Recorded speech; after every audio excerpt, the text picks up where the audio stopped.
Et le projet de loi de sécurité globale sera débattu à partir de mardi à l'Assemblée et plusieurs articles suscitent l'attention, notamment l'article 24 relatif à l'encadrement de la diffusion de l'image de policiers et de gendarmes lors d'interventions. Sans surprise, défenseurs des forces de l'ordre et pourfendeurs des bavures constatées s'opposent.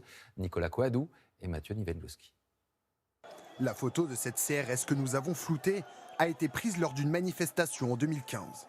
3 ans plus tard, elle réapparaît sur un groupe Facebook de Gilets jaunes, accompagnée de commentaires insultants et de nombreuses menaces.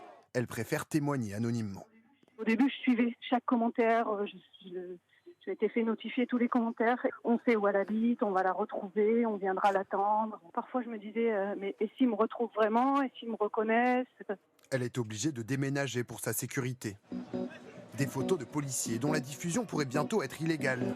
Une proposition de loi prévoit d'interdire la publication d'images pouvant porter atteinte à l'intégrité physique ou psychique des policiers, sous peine de 45 000 € d'amende et d'1 an de prison.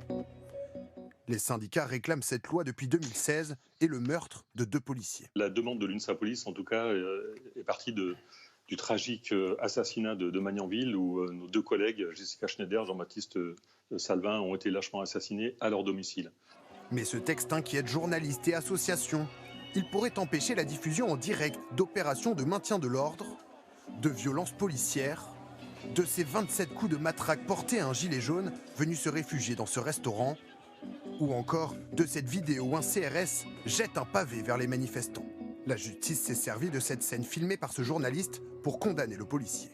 Le danger, c'est que demain, cette image sera remplacée par un bandeau noir. On a le droit d'être pour ou contre les manifestations. On a le droit d'être pour ou contre la présence des forces de l'ordre. Mais on a surtout le droit d'être informé. Et c'est ce droit qui nous est retiré. Comment aussi diffuser ces images d'arrestation dont la justice se saisit pour mener des enquêtes? Comme lorsque ce livreur, Cédric Chouvia, est mort étouffé par les policiers. Amal Bentounsi a créé une application pour répertorier les images de violences policières envoyées par des particuliers. C'est un acte citoyen et je voudrais vous dire que c'est notre seule arme face à ces policiers. Quand on n'a rien à se reprocher, si on se comporte dans le cadre légal, cette application ne devrait pas poser de problème. Avec cette mesure, ce type de projet diffusant des images de policiers pourrait devenir hors la loi.